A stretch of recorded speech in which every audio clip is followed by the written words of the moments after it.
Hi, Dr. Les. Hello, Dr. Ridout. Are you ready for my question today? Yes, go on. What are we on today? Today, I would like you to tell me about Ziegfeld. Who, what, why, everything.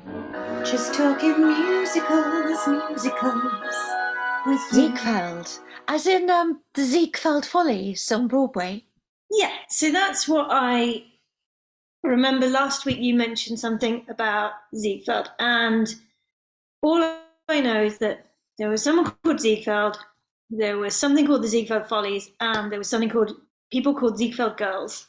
The Ziegfeld Follies were created by Florence Ziegfeld Jr., who grew up in Chicago. And when he was a teenager, I think he ran away from home and worked for a bit with. Have you heard of Buffalo Bill's Wild West show? Oh, yeah. I think he did a bit of that. Oh, cool. I know. And then his dad was, who was Florence Ziegfeld Sr., he was interested in entertainment. And it all came together, I think, for the Ziegfelds in the early days with the Chicago World's Fair. And young Ziegfeld had the idea, hired the strongman act to go to the World's Fair in Chicago in the 1890s. And that was when his showman days actually started. So that's how young Florence Ziegfeld got started in the business. Like Because he, what's his face? Like Barnum. yeah, but on in that at that time on a smaller scale, he basically, I think, hired the strongman from Sandow's fair to visit the Chicago World's Fair, and I don't think even that was popular. But what Florence Ziegfeld decided to do was to get a lady to come backstage and feel the world's strongest man's muscles, and then pretend to faint. Ah, is And that the first Ziegfeld girl? well, I think she probably would have liked to have been called that, but she wasn't a glamorous lady, I don't think. But she was an older lady who would go back, feel the muscles, and faint. And Okay. of course, it was just the beginning of a good idea for entertainment, and I think that went down well. And he then, um, there are key points in his life. He was apprenticed to a well-known producer on Broadway called Abe Erlanger, and Okay. Erlanger and Claw were quite well-established producers on Broadway because I know they were in competition with the Schubert brothers, who were very key Ah, on Broadway. But Ziegfeld's story and his reputation as the Great Ziegfeld and the Ziegfeld Follies came about um, because he was drawn to sort of showman type things like Barnum. You're right, and he he went off to Europe to try and find interesting new acts, or he went off as a scout to Europe, and he he discovered a young beautiful actress called Anna Held, hmm. and he talked her into going back to America with him, and she became his first wife. And Yes. Anna Held, pardon? First of many. Oh yes, sorry, yes, the first wife. Not first of many, but I think he was an interesting character, and he was drawn to beautiful ladies. But he, from that association with Anna Held and promoting her career, the idea for a show called The Ziegfeld Follies came about because she suggested that they introduce the equivalent of the Folie Bergère from Paris onto Broadway. So to try and create a show that had the kind of glamour of Parisian shows like the Folie Bergère. And so they called a Ziegfeld show, which I think was also produced by Abe Erlanger in the early days, the Ziegfeld Follies. And the idea of the Ziegfeld Follies was to have beautiful girls, and to be a Ziegfeld girl was to be, you reach the, it was like being a catwalk model. I mean, these Mhm. girls were beautiful.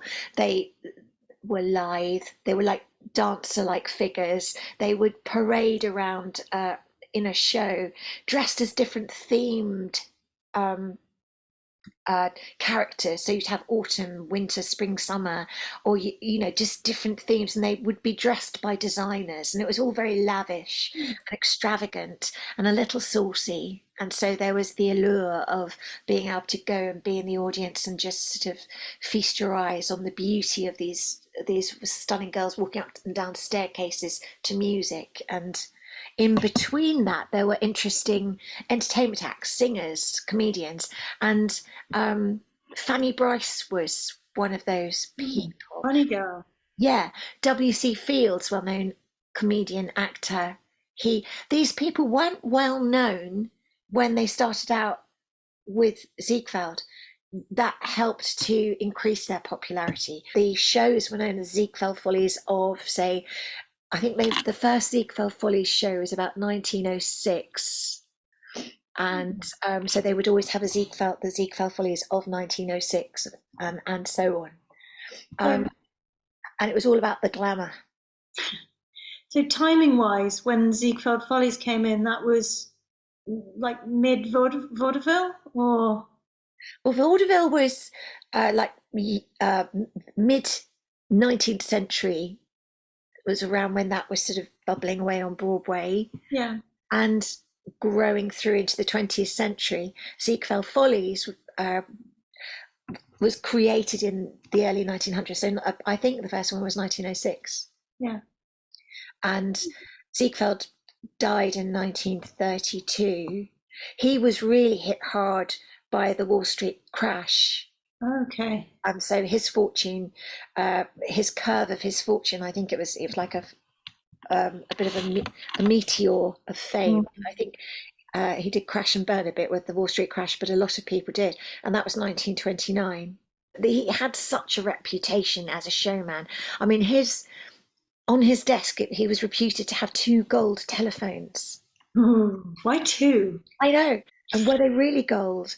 And when he used to send, it was said that when he used to send telegrams, they would be up to 500-word telegrams. Oh, that's expensive.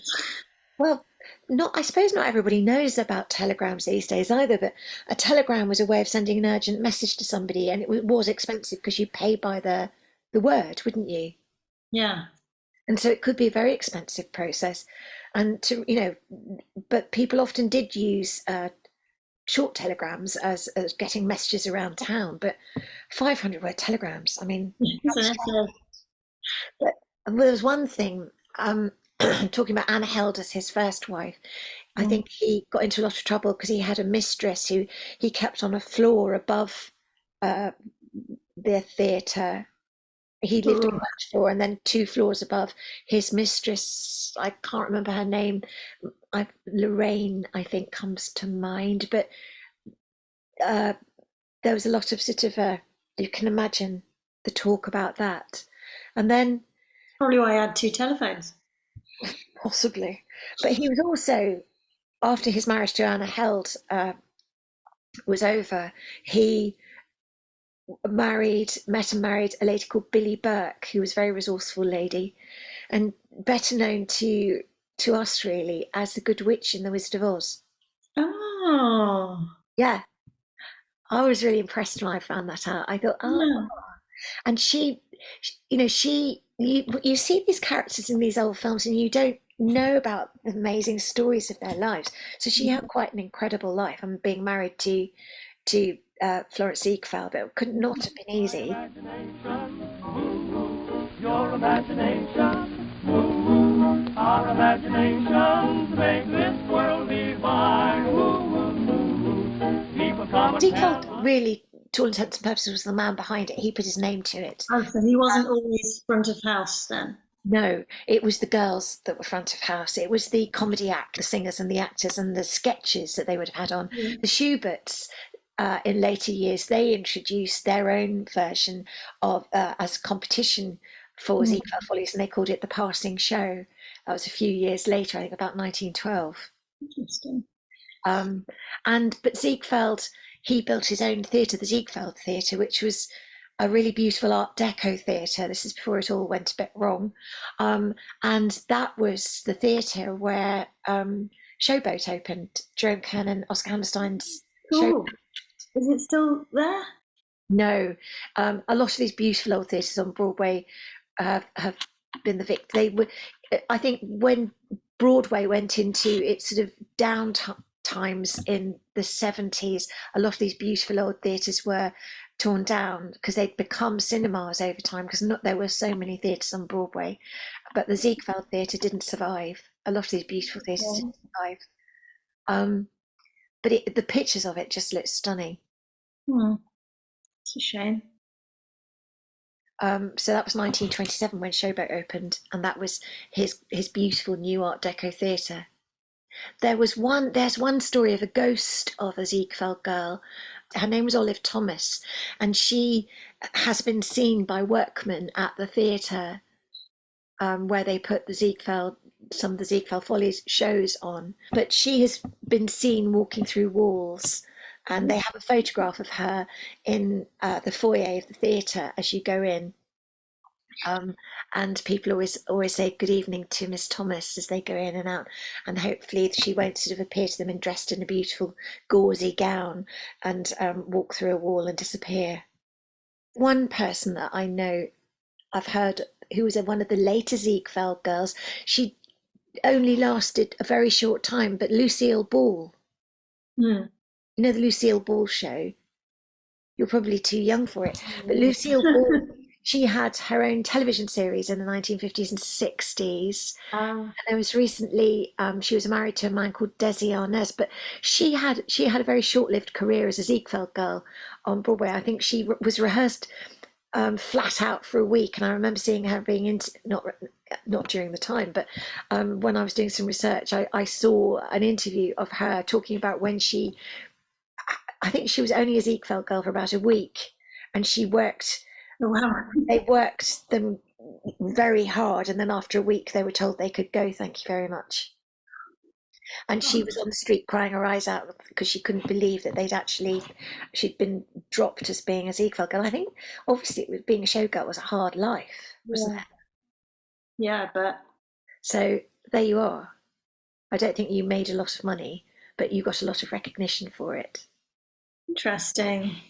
And a thrill. I mean, one of the I also recall that they had an extra floor above the theatre where there was kind of a VIP setup where I think you probably had to pay twice the price, but that the costumes were probably a little saucier, but they were all beautiful. They were beautifully designed, but there was always the hint of more than a shoulder on the go.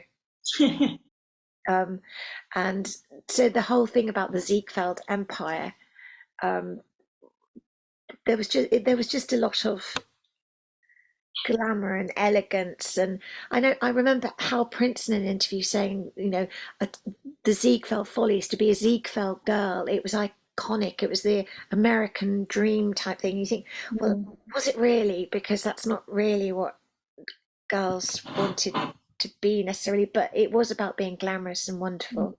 And of course the show Follies is about that time. Yeah. Oh, interesting. Yeah, the Sondheim Follies. Oh, okay. Yeah, because that's the Follies characters in their later life looking back, and then the ghosts of their former selves walk through the building when the building was being demolished. That's how the story goes of that particular musical. It's an incredible musical. You have to tell me about that one sometime. I've not seen it. It was on at the National Theatre a few years ago. It was absolutely beautiful. Next time. So is that the end of my frightening question for this week? Yeah, I think I've run out of questions for now. Thank you. But there'll be more. Thank you, Dr. Kate. Thank you, Dr. Les. Hey, Ridout. See you soon. See you later. Bye. Our imaginations make this world. Just talking musicals with you.